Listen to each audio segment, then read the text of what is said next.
This is the Eagles Checkdown, right here on the Eagles Pinpool Podcast Network. I am Phil Stifle, your host, bringing you the fastest 10-minute or less Eagles podcast there is, talking news, notes, and opinions on all things Eagles Nation that are happening. And yes, we are still talking here today, Tuesday, October 22nd, about the Eagles' big victory over the New York Giants on Sunday. Guys, I got so many random stats and thoughts as I've collected my opinions and ideas from the game. So some of these stats and some of these comments may be a little disjointed, but bear with me. There's a lot of good that came out of the game, especially with the defense. So that's where we're going to start with the defense. And first and foremost, the great first-round rookie, Quinyon Mitchell. There have been 28 defensive backs in the NFL so far through 7 weeks that have been targeted 33 or more times. Guess what? Quinyon Mitchell leads all of those cornerbacks in passer rating allowed. That's amazing for a rookie at this point of his career already. Cooper DeJean, through 2 games starting now, this past week, in his second start in the NFL, 3 total yards allowed on 3 catches given up. I mean, that is also something special. The defensive line and the pressure on the quarterbacks in the first 4 games over the first 5 weeks of the season, they had a combined 6 sacks. In the last 2 games, 13 sacks. I mean, even bye week or Bryce Huff, who, you know, I'm starting to think maybe has a little bit of that Hassan Reddick slow start in a Vic Fangio system. Obviously, Hassan Reddick, the first 2 years in a styled system like Vic Fangio, struggled. Now, it was 5 games for Bryce Huff under actually Vic Fangio's system, but then he turned it around. In the first 5 games, he had 83 pass rushing snaps. He had 2 pressures. This past week, 18 snaps, 5 pressures, and 1 of those sacks. Let me give you some of these. I mean, some of these stats for the Eagles defense. The completion percentage allowed 60.6% so far. That's 6th in the NFL. 19.2 points per game, 7th ranked in the NFL. Hell, and it's only getting better because technically they only gave up 12 points of defense, 19 points total, 12 points in the last 2 weeks. They are now 7th in the league in sacks with 19 of them. They're the 9th best defense yards per game allowed at 304.2 and 189 yards per game passing given up. That's 6th best. It goes to show what the secondary with Quinyon Mitchell and Cooper DeJean are doing. They're still 15th ranked, only middle of the pack in run defense at about 115 yards a game. The only downside, they still only have 2 takeaways, those 2 Reed Blankenship interceptions, which ranks them dead last in the NFL. They got to find a way to start creating some turnovers on defense. Quinyon Mitchell's this close. He is going to get that first turnover sooner rather than later.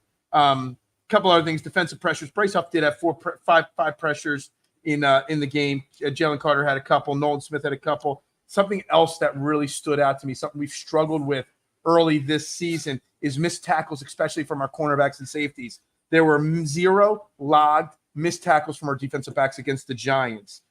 In the Monday after presser, Nick Sirianni asked about Jordan Davis's drop in snaps. He only had 12 snaps total, but he said it came to the flow of the game. You know, a lot of passing being up, a lot early, and they were obviously forced to pass a lot. So that was that.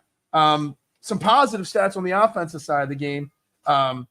They gave up Lane Johnson, again, another dominant performance, gave up 0 pressures in 21 pass rep snaps.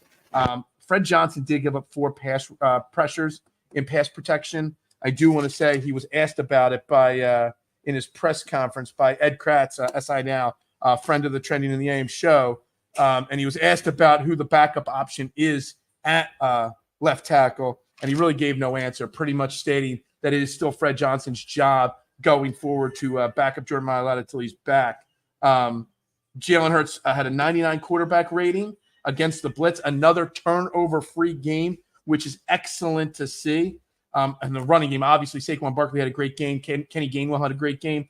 The Eagles had 190 rushing yards on Sunday just after contact.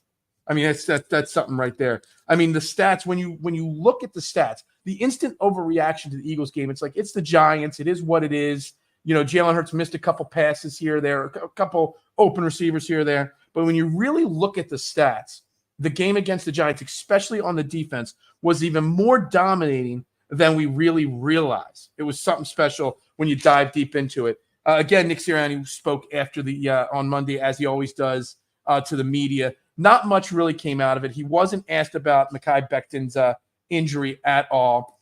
He talked about the 0 turnovers from Jalen Hurts in the offense over the last 2 weeks, and it's just and how you balance being aggressive but also protecting the football, and it's just different. AJ Brown being back, making better decisions, things like that. He spoke about having the players to make those explosive plays, and he really complimented Jalen Hurts a lot on the great throw on the 41-yard touchdown pass to AJ Brown, which it was an excellent throw. He did spend some time talking about fourth down, the fact that in the last 2+ years they are over 71% success rate on fourth downs. Now he wants them to be better on third downs. The problem with having as many fourth down attempts as they do is because they aren't successful on third down. So he'd like to see them be better on third down. But when you have the offense that the Eagles have and the tush push and other options with Saquon Barkley or deep balls on fourth down to A.J. Brown, that you can be aggressive on third down and still have that fourth down option there. He did say something interesting about identity. He was asked about identity in the press conference, and he says your identity as your team, it changes sometimes from week to week. He said the core values of your team doesn't change, but your identity, people put too much into core values or identity, because as long as the core values stay the same, the identity can change based off of who you're playing. He was not asked one question about Saquon Barkley's performance, but right before recording this video on Monday night and this audio on Monday night, I did see they did release the video, the audio and video of Saquon Barkley being spoken to by Nick Sirianni. We're going to close with this. Saquon Barkley was 13 yards away from setting his career high in rushing yards on Sunday. And Nick Sirianni was ready to pull the starters, but he went up to Saquon Barkley and he asked, "You are 13 yards away. Just so you know, if you want to stay in, we will let you stay in and try to set your record, get yourself your personal best." And Saquon Barkley just said, "No, let the young guys cook. We're good."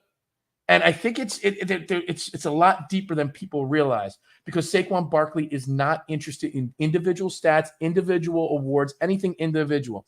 He's trying to help bring this team together as a team.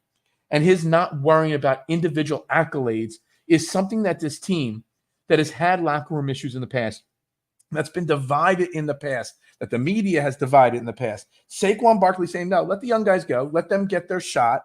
And let's focus on the bigger picture," basically, is something that can help get this team together.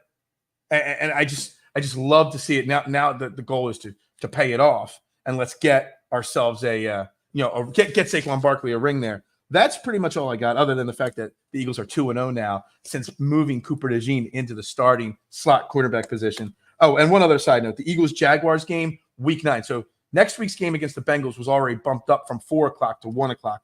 The following week, week 9 against the Jacksonville Jaguars, was bumped from Sunday Night Football to 4 o'clock. So that's 2 weeks in a row that the Eagles have been bumped down a time slot. I mean, some of it is against the teams that they're playing. Some of it's also that the Eagles are just not must-see TV at this point. Oh, well, it is what it is. I like 4 o'clock and 1 o'clock games better than night games anyway. Gives me plenty of time to record this for Monday mornings and all. Anyway, we're going to end there. Brandon Ayuk, NFL news, was ruled out for the year with a torn ACL. Deshaun Watson, torn Achilles. It is what it is for those guys. No, Deshaun Watson, whatever. We won't get into that right there. But, guys, I'm Phil Stifle at Beard of Knowledge on all social media platforms. This is the Eagles Checkdown on the Eagles Pinpoll Podcast Network. You can catch me for a longer episode on the Trending in the AM, Monday through Friday, 8 a.m. to 9:30, linked below, talking all things Philly sports, period, on the STT Sports Network. Guys, go Birds and bubble.